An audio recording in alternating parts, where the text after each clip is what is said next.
It was my first day in the land of apples, and it was freezing cold. The snow covered everything, and the trees had no leaves. The big bell rang loudly for breakfast. The noise was so sharp, it hurt my ears.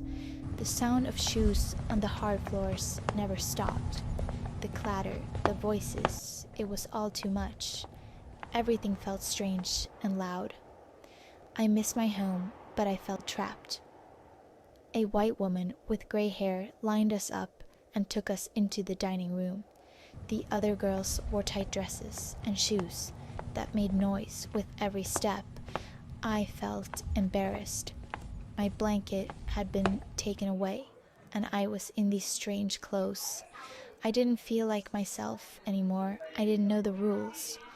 I sat down when I thought I was supposed to, but everyone else was still standing. I felt so ashamed. Everyone was watching me. I didn't understand their ways, and it made me feel small. Later that morning, Judwin came to me. She had overheard the white woman saying they were going to cut our hair. Where I come from, only warriors who were captured, or people who were mourning, cut their hair short. It was a sign of defeat.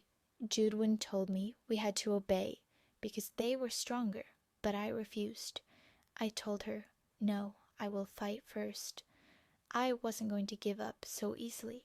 I ran as fast as I could and found a room with big beds. I crawled under one and hid in the dark.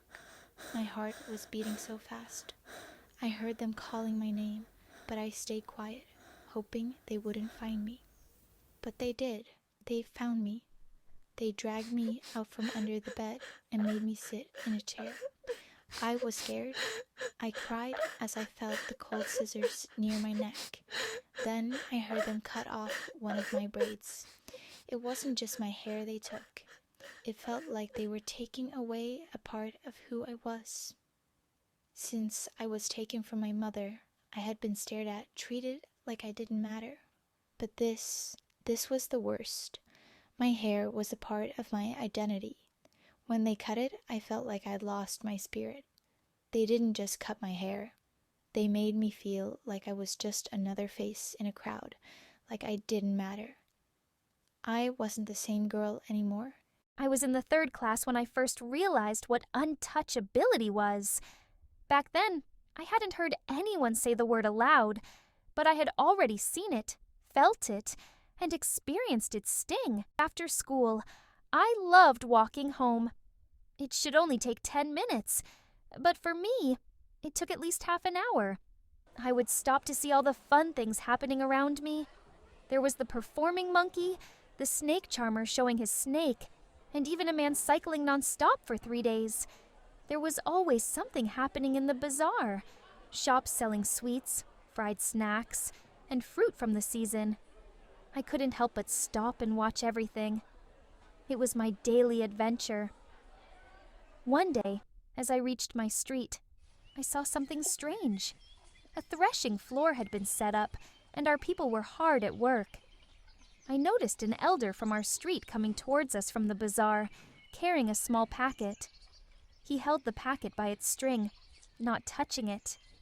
I thought it was so funny.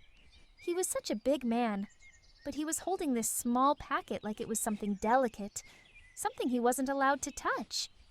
I figured the packet had something like vadai or banana bhaji inside, because it was stained with oil. I couldn't stop laughing, thinking the packet might come undone and the food would fall out.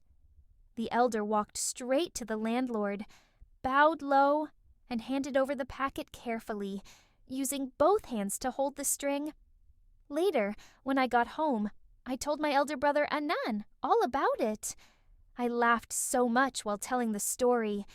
But Anand didn't laugh. He was serious. He explained that the man wasn't being funny. The reason he carried the packet by the string was that the landlord believed we were untouchable. The elder couldn't touch the packet because if he did, the landlord would think the food was polluted. When Anand said that, I didn't feel like laughing anymore. I felt a deep sadness. How could they believe that even if we touch a packet, it becomes impure? I felt angry. Why should we be treated like this? Why do our elders have to serve them like this, bowing and handing over snacks while they sit and eat? The thought made me furious. I kept thinking, why do they think so highly of themselves just because they have a little money? We are human beings too. We shouldn't have to run these small errands for them. We should work in the fields, take our wages, and that should be enough. But they act like they own us because we were born into this community. Anyan shared another incident with me. He was coming home from the library, walking along the banks of the irrigation tank. One of the landlord's men came up behind him. The man didn't recognize Anyan and asked, "Who is your appa? What's your name?"